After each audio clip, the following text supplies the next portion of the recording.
Hello everyone. आज हम civil services preparation के एक बहुत इम्पॉर्टेंट कंपोनेंट के बारे में बात करेंगे जो है newspaper. Newspaper civil services preparation में एक बहुत ही इम्पॉर्टेंट रोल प्ले करता है और इससे रिलेटेड काफ़ी सारे डाउट्स स्टूडेंट्स के दिमाग में रहते हैं। तो आज हम उन डाउट्स को क्लियर करेंगे और हम एक न्यूज़पेपर के थ्रू ये भी फिगर आउट करने का ट्राई करेंगे कि न्यूज़पेपर को एक्चुअली किस तरीके से पढ़ना चाहिए। तो जो सबसे इम्पॉर्टेंट चीज़ और जो सबसे पहली चीज़ आती है जो लोगों के दिमाग में जब वो प्रिपरेशन कर रहे होते हैं, तो पहली चीज़ तो आती है, वो होती है विच न्यूज़पेपर। तो ये डाउट बड़ा रहता है बच्चों के। मैं कहीं भी जाता हूँ तो बहुत सारे बच्चे ये पूछते हैं कि कौन सा न्यूज़पेपर पढ़ना है, कौन सा नहीं पढ़ना है। तो मार्केट में बहुत सारे न्यूज़पेपर्स हैं। जनरली सिविल सर्विसेज के लिए लोग हिंदू और इंडियन एक्सप्रेस ज़्यादा प्रेफर करते हैं। कुछ लोग बिजनेस टाइम्स भी पढ़ते हैं और कुछ लोग बाकी न्यूज़पेपर्स भी पढ़ते हैं। इनफैक्ट आप कुछ इंटरव्यूज़ देखेंगे जहाँ पे कुछ सेलेक्टेड स्टूडेंट्स ने बोला है कि उन्होंने न्यूज़पेपर पढ़ा ही नहीं था, उन्होंने बाकी करंट अफेयर्स मैगजीन्स और उस चीज़ों से चीज़ें कवर कर ली थी। तो ये जनरली डिपेंड करता है इंडिविजुअल के ऊपर, वो किस न्यूज़पेपर में कंफर्टेबल फील कर रहा है। मेरे हिसाब से हिंदू और इंडियन एक्सप्रेस इक्वली गुड है, उनमें से कोई भी आप न्यूज़पेपर सेलेक्ट कर सकते हैं। और एक हैबिट होती है कि जब आप कोई न्यूज़पेपर पढ़ना स्टार्ट कर देते हो तो वो आपकी हैबिट बन जाती है और आप उसमें ज़्यादा कंफर्टेबल फील करने लगते हो। तो स्टार्टिंग में आप देख लो कौन सा न्यूज़पेपर आपको ज़्यादा कंफर्टेबल लग रहा है, उस हिसाब से आप उसको सेलेक्ट कर सकते हो। मेरे हिसाब से हिंदू इंडियन एक्सप्रेस दोनों इक्वली गुड है। बाकी अगर आपको बिजनेस टाइम्स कुछ लोग प्रेफर करते हैं, वो भी आप देख सकते हैं अगर आप उसमें कंफर्टेबल फील कर रहे हैं। लेकिन कुछ लोगों का ये डाउट होता है कि न्यूज़पेपर बिना न्यूज़पेपर पढ़े मैगजीन्स के थ्रू चीज़ें कवर हो जाए। बट मेरा पर्सनल ये एक ओपिनियन है कि न्यूज़पेपर आपको एक बहुत अच्छा पर्सपेक्टिव देता है। तो instead of directly jumping to ये मैगजीन्स, आप न्यूज़पेपर पढ़ें और न्यूज़पेपर पढ़ने में आप चीज़ों की अंडरस्टैंडिंग, चीज़ों का पर्सपेक्टिव जो पता चलेगा वो काफ़ी आपको हेल्पफुल होता है। तो पहला क्वेश्चन तो ये आता है। दूसरा क्वेश्चन होता है बच्चों का टाइम। जब बच्चे स्टार्टिंग में प्रिपेयर करना स्टार्ट करते हैं तो बहुत सारे लोगों का ये रहता है कि 1.5 घंटा, 2 घंटा, 3 घंटा वेस्ट हो जा रहा है, बहुत टाइम लग रहा है न्यूज़पेपर में। और ये होता है क्योंकि जब आप स्टार्टिंग में न्यूज़पेपर पढ़ना स्टार्ट करते हो तो अगर आप फर्स्ट पेज टू पेज आप न्यूज़पेपर पढ़ोगे तो बहुत टाइम लगेगा चीज़ों को कवर करने में, अंडरस्टैंडिंग उसकी डेवलप करने में। तो आई फील कि अगर आप स्टार्टिंग में जब आप न्यूज़पेपर स्टार्ट करते हैं तो 1.5 घंटा से ज़्यादा आपको न्यूज़पेपर पे टाइम वेस्ट नहीं करना चाहिए। 1.5 घंटे में आपकी most of the things cover हो जानी चाहिए जब आप स्टार्टिंग फेज़ में होते हो प्रिपरेशन के। और जब आप जैसे जैसे प्रोसीड करते हो, देयर कम्स अ टाइम जहाँ पे आपको पता चलने लगता है कि न्यूज़पेपर में से किन चीज़ों को पिक करना है, किन चीज़ों को छोड़ना है। तो वो उस स्टेज में 40-45 मिनट्स मैक्सिमम काफ़ी होते हैं न्यूज़पेपर को कवर करने के लिए। तो इस टाइम से इस टाइम पे आने के लिए आपको ये पता होना चाहिए कि न्यूज़पेपर में से क्या चीज़ें पिक करनी है और क्या चीज़ें छोड़नी है। तो और वो चीज़ें आपको तभी पता चलेंगी जब आपको सिविल सर्विसेज की एग्ज़ाम के बारे में आइडिया होगा कि वो उसकी डिमांड क्या है। तो स्टार्टिंग में आप इतना टाइम अगर आपको लग रहा है तो वेल एंड गुड, उतने में आप यूज़ वो कर सकते हैं। लेकिन इससे ज़्यादा अगर लग रहा है तो आपको कट डाउन करना पड़ेगा, क्योंकि इससे ज़्यादा टाइम आपकी बाकी प्रिपरेशन को अफेक्ट करेगा। तो और ये न्यूज़पेपर का वीडियो है, तो I will not go into syllabus and ये previous years papers part, but newspaper को पढ़ने के लिए ये दोनों चीज़ें उतनी इम्पॉर्टेंट हो जाती हैं। न्यूज़पेपर की कोई भी चीज़ आप पढ़ रहे हैं, आपको तब तक उसकी इंपॉर्टेंस या अंडरस्टैंडिंग नहीं पता चलेगी तब तक जब तक आपके दिमाग में उससे रिलेटेड क्वेश्चंस नहीं हो। तो मेंस का पेपर हो या प्रीलिम्स का पेपर हो, जब वो आपका इम्प्रिंट हो जाता है तब आप चीज़ों को बहुत अच्छे से रिलेट कर पाते हो। तो ये चीज़ें कहीं ना कहीं एक दूसरे से बहुत इंटरलिंक्ड हैं न्यूज़पेपर को समझने के लिए। अब जो सबसे इम्पॉर्टेंट चीज़ आ जाती है, व्हाट टू रीड न्यूज़पेपर में। किस तरीके से आपको क्या चीज़ें पढ़नी है, क्या चीज़ें छोड़नी है, ये न्यूज़पेपर का एक सबसे इम्पॉर्टेंट वो हो जाता है। यहाँ पे मेरे पास इसी चीज़ को समझाने के लिए आज का द हिंदू मेरे पास है, क्योंकि बिना इसके चीज़ें समझना डिफ़िकल्ट हो जाएगा। तो सबसे इम्पॉर्टेंट जो चीज़ होती है न्यूज़पेपर में देखने के लिए वो होती है इश्यूज़,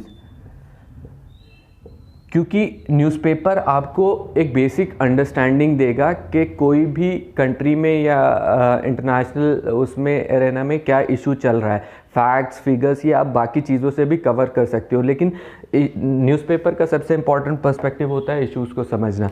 तो अगर हम देखें, एक न्यूज़पेपर है, इसमें 14 पेजेस हैं। अगर आप इन एंड आउट चीज़ों को पढ़ने लगेंगे तो पूरे दिन में भी आप इस चीज़ को कवर नहीं कर पाएंगे। तो मेरे हिसाब से दिन में हार्डली 5 से 6 इश्यूज़ होते हैं न्यूज़पेपर में पढ़ने लायक, जो कि आपको पढ़ने रहते हैं।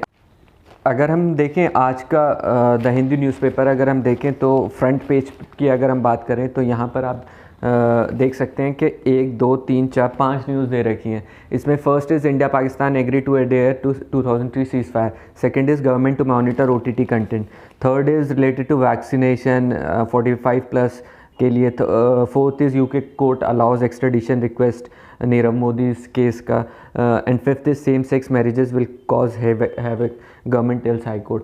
तो इन 5 न्यूज़ में अगर आप देखें तो इशू बेस्ड न्यूज़ अगर आप कंसिडर करेंगे तो first is government to monitor OTT content, बहुत इंपॉर्टेंट न्यूज़ है। सोशल मीडिया रेगुलेशन के ऊपर अक्सर क्वेश्चन पूछे जाते हैं सिविल सर्विसेज में इसके ऊपर, और वैसे भी काफ़ी इंपॉर्टेंट हो जाता है। तो किस तरीके से क्या रेगुलेशंस कर रही है गवर्नमेंट, उसका इफ़ेक्ट फ्रीडम ऑफ स्पीच या बाकी न्यूज़ शेयरिंग बाकी चीज़ों पे किस तरीके से होगा, उसको समझना बहुत इंपॉर्टेंट हो जाता है। तो आई थिंक ये बहुत इंपॉर्टेंट है।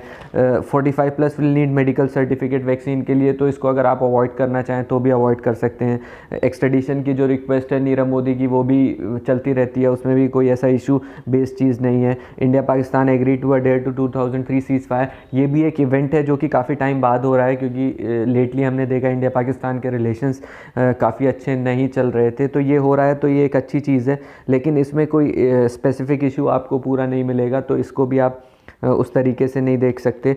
Same sex marriages will cause havoc, government tells high court, ये देखिए ये छोटी सी न्यूज़ है बट ये बहुत इंपॉर्टेंट हो जाती है एग्ज़ाम पर्सपेक्टिव से भी और इश्यूज़ पर्सपेक्टिव से भी। अगर आप सुप्रीम कोर्ट के जजमेंट्स उठाएंगे राइट टू प्राइवेसी वाले, जिसमें सुप्रीम कोर्ट ने कहा है LGBT के जजमेंट्स, तो वो they are demanding this thing same sex marriage का, और गवर्नमेंट जो कोर्ट में बता रही है उस चीज़ को, तो इसके रिपरकशंस, इसके जो इम्प्लीकेशंस हैं वो काफ़ी ज़्यादा हो सकते हैं। तो इसको समझने के लिए आपको पूरे LGBT के मूवमेंट को, उसकी जो कॉन्स्टिट्यूशन में राइट्स दिए हैं, प्राइवेसी के फंडामेंटल राइट्स हैं जो, वो सब समझना काफ़ी इंपॉर्टेंट हो जाता है। तो ये दोनों मुझे लगता है कि इशू बेस्ड चीज़ें हैं, OTT कंटेंट, और ये इस पे ज़्यादा फोकस आपको करना पड़ेगा।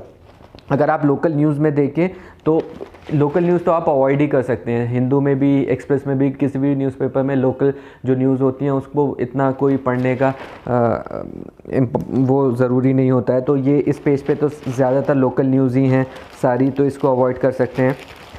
जो एडिटोरियल है उसका अभी मैं आऊँगा, एडिटोरियल को किस तरीके से लेनी है, किस तरीके से चीज़ें, ये नेशनल न्यूज़ जो होती हैं वो इस पेज पे होती हैं।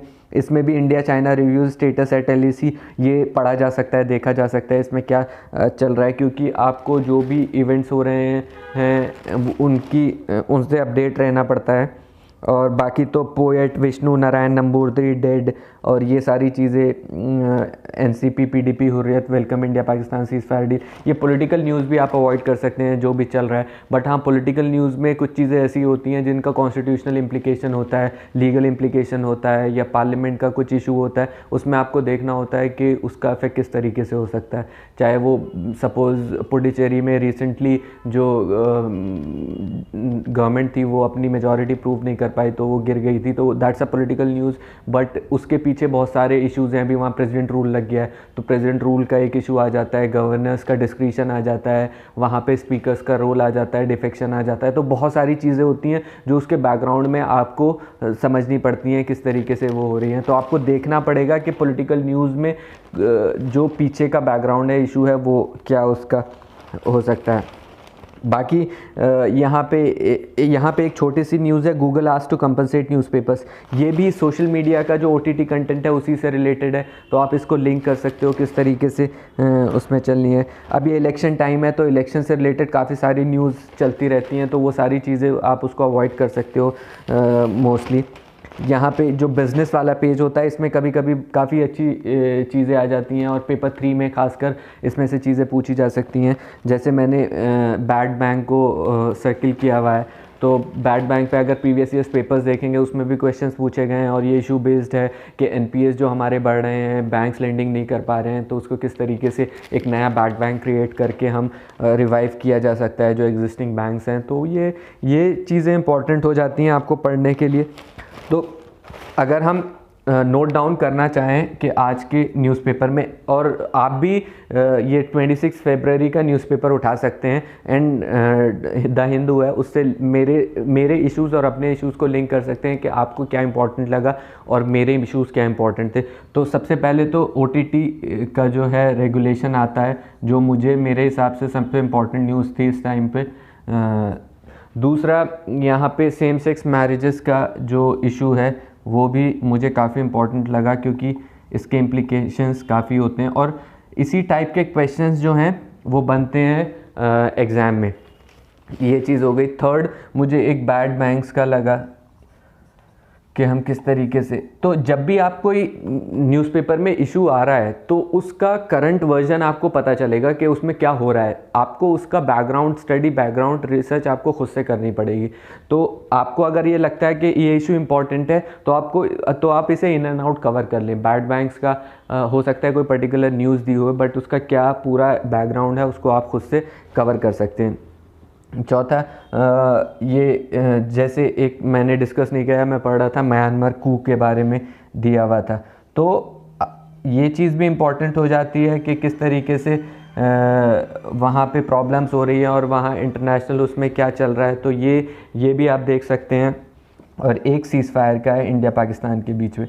तो ये कुछ चीज़ें थी जो मुझे इस न्यूज़पेपर में पूरी लगी कि ये 5 इश्यूज़ हैं, ये इम्पॉर्टेंट हो सकते हैं, तो इनको कवर करने में ज़्यादा टाइम नहीं लगता है। अब हम आते हैं कि एडिटोरियल पे।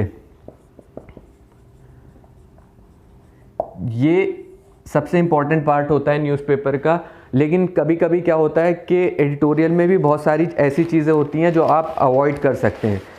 तो क्योंकि कभी कभी क्या होता है कि रेपिटेटिव हो जाता है, बहुत ज़्यादा एक ही इशू बार बार रिपीट होता है, तो आप उसको अवॉइड कर सकते हो। फार्म लॉस चल रहे थे, या सोशल मीडिया रेगुलेशन अब चल रहा है, या दूसरी चीज़ें हैं, बार बार एडिटोरियल जब आते हैं तो आप इन एंड आउट जब एक बार कवर कर सकते हो तो उसे अवॉइड कर सकते हो। तो रेपिटेटिव अगर कोई चीज़ हो रही है तो उसको अवॉइड कर सकते हो। कई बार पर्सनैलिटी बेस्ड एडिटोरियल आते हैं, कोई आर्टिस्ट है, कोई ऑथर है, कोई भी है उसके बेस पे, तो वो भी आप अवॉइड कर सकते हो अगर आपको लगता है कि उतना इम्पोर्टेंट नहीं है। तो अगर आप देखें यहाँ पे हिंदू का जो एडिटोरियल है, इसमें एक यहाँ राइट साइड पे should government regulate online platform, ये वही OTT से रिलेटेड है, बहुत इंपॉर्टेंट इशू है, तो ये आप पढ़ सकते हो, इसको अच्छे से समझ सकते हो। एक है सिंगल पार्टी डोमिनेंस डेमोक्रेसी इम्पेरिल्ड, ये MK नारायणन का आर्टिकल है। तो ये बहुत जनरल आर्टिकल है, अगर आपको अंडरस्टैंडिंग है सारी चीज़ों की तो उसको अवॉइड करना है, अवॉइड भी कर सकते हो, लेकिन for the sake of reading अगर आपको ये है कि चीज़ों को समझना है, अंडरस्टैंड करना है, तो वो आपको पढ़ सकते हो। Absurdity of the anti defection law, तो ये एंटी डिफेक्शन लॉ भी क्या होता है कि हम लोग बहुत अच्छे से कवर किए हुए होते हैं सारी चीज़ें, और कई बार आता है जब भी प्रेसिडेंट रूल लग रहा है, जब भी कहीं स्पीकर्स का रोल आ रहा है, एंटी डिफेक्शन लॉ बार बार आता है। तो आपको वही देखना है कि आपने अगर इन एंड आउट चीज़ें कवर कर ली हैं तो उसको अवॉइड कर सकते हो, और कोई नया चीज़ है तो उसको आप पढ़ सकते हो। वैक्सीन इनइक्विटीज़, यहाँ पे एक आर्टिकल है, और एक जुडिशल ब्लो का है जहाँ पे नेपाल में सुप्रीम कोर्ट ने बोला है कि उसको वापस रीइंस्टेट करने को पार्लियामेंट में। तो ये कुछ जो चीज़ें आपको लगता है कि इम्पॉर्टेंट है वो आप कवर कर सकते हो। बाकी जो रेपिटेटिव हैं या बाकी जो ऐसी चीज़ें हैं जो कि आपके एग्ज़ाम से रेलेवेंट नहीं है तो उसको अवॉइड कर सकते हो। तो इसलिए ज़रूरी नहीं होता कि फ़र्स्ट इधर वर्ड से लेके आखिर वक्त तक आपको एडिटोरियल के सारी चीज़ें जो हैं वो पढ़नी है। तो एडिटोरियल का ये चीज़ इम्पॉर्टेंट हो जाती है। और एक और चीज़ एडिटोरियल्स में क्या होती है कि आप जो भी इश्यूज़ पढ़ रहे हैं तो उसको आप इन एंड आउट कवर कर लें। इन एंड आउट कवर करने का मतलब ये है कि सपोज़ कोई पर्टिकुलर इशू चल रहा है, आज उसके बारे में कुछ आएगा, कल को उसके बारे में कुछ आएगा, तो इस तरीके से जब आप उसे बार बार पढ़ रहे हैं तो आप जब नोट्स बनाते हैं एडिटोरियल्स के या उससे रिलेटेड, तो एक पर्टिकुलर स्टार्टिंग में ना बनाएं, जब ये चीज़ इन एंड आउट कवर हो जाए उसका नोट्स बना के उसे ख़त्म कर दें कि ये वाला इशू था, मैंने इसका इशू, प्रोस कॉन्स, इसके सॉल्यूशंस, इसका क्या चीज़ है, सारी चीज़ें कवर कर ली हैं। अब कहीं से भी उससे रिलेटेड कुछ भी आएगा तो I can write my answer. तो एडिटोरियल का जो समझने का पर्सपेक्टिव होता है वो यही होता है कि आप जो इशू है वो पर्टिकुलर उसको कैसे हैंडल करना है। तो न्यूज़पेपर से रिलेटेड यही कुछ चीज़ें थी जो मुझे लगता है इम्पॉर्टेंट है, और आप भी अगर करेंगे तो आपको हेल्प मिलेगा। और बाकी फिर नेक्स्ट वीडियो के लिए विल थिंक किस टॉपिक पे बनाना है। Thank you.